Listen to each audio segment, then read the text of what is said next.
There's a term I learned when I was a little kid that I just fell in love with. It was exilarch. Loosely translated, it means Lord of Exiles. It was used to refer to the leaders of Jewish communities flung around the world in the aftermath of the Roman expulsion 2,000 years ago.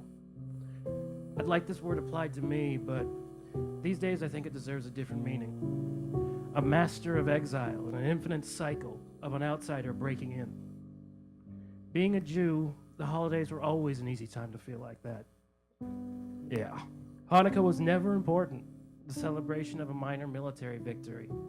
As kids, we'd write to the Hanukkah Gamel, Hebrew for camel, as a joke. We knew it was bullshit like Santa, but judging by the number of kids I made cry in kindergarten, the others didn't quite know yet. Christmas was spent at the Wild Animal Park because all the Christian families stayed home. And in my great Aunt Gloria's words, "You guys, you're nice, but there's just so many of you." Days like Passover, Rosh Hashanah, Yom Kippur just meant days I got off school that the other kids didn't. And that attitude changed when I moved to Japan. And for 2 years with the Christmases, Hanukkahs, Passovers, Yom Kippurs, and Rosh Hashanahs, this was my view. And yes, that guy is wearing a doggy-style t-shirt. It's fantastic. People did Christmas over there a little different. They'd get chicken and cake at KFC. Lines would snake around the block for it, and all the statues of the Colonel were dressed like Santa. My best Christmas ever was going on a sunrise bike ride with an old artist named Asaba. She wanted to show me a beautiful sea cliff, but I was getting over about a norovirus, so most of the ride was spent praying I wasn't going to throw up again. Those Jewish holidays, however, were harder. Back home, those did mean something. Reconnecting with family and culture. Not many Jews in Japan, and I was still working on building a new family there. On Hanukkah, I made latkes and brought them to the bar, trading it for booze while slurring out the story of the holiday. They didn't really get it, but they dug the latkes. When Passover approached, I fell into a deep depression. Growing up, that holiday had always been my favorite. Our house full of friends and families, brisket, matzo ball soup, gefilte fish, manischewitz when you're 5. It was the greatest. Now I was alone in a country famous for its cultural isolation. During World War II, the Japanese had saved thousands of Jews from the Germans. The action, while noble, the motivation, not. After being told by the Nazis that Jews had all the money and secretly ran the world, the Japanese government had decided that the wisest course was to invite the Jews to live with them and get some of that money and power for themselves. If they still believed it, I'm sure I was proving how wrong it was. My friend Miho, a fashion photographer who'd spent a long time in America, and coincidentally, another regular of my bar, found out the reason for my depression and decided we were going to hold Passover at the bar.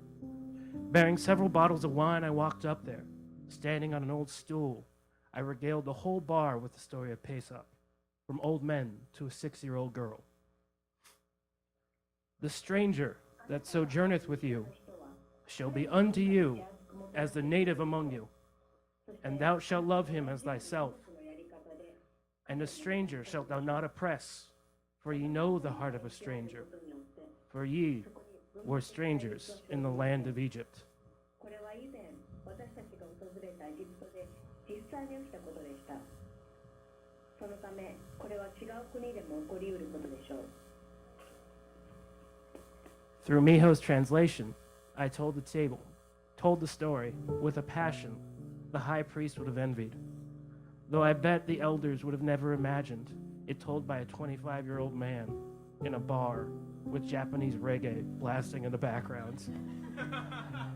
30 minutes and a lot of wine later, the story was done. People were cheering. Miho and I took a bow. I was again that stranger in a strange land, building a new Passover family, barstool by barstool. As I left to stumble home, Miho asked me if I was going to be there tomorrow night. It was me, so of course. She gave a little conspiratorial smile and let me go on my way. That next night, I sauntered into the bar.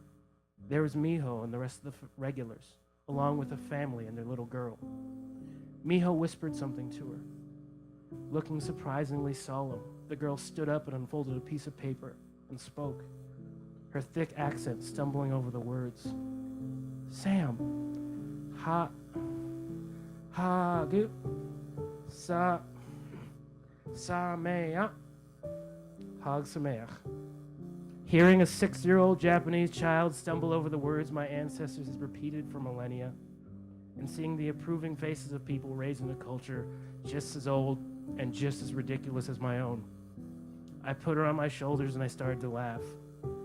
I think I'm finally getting a hang of this Exilarch thing.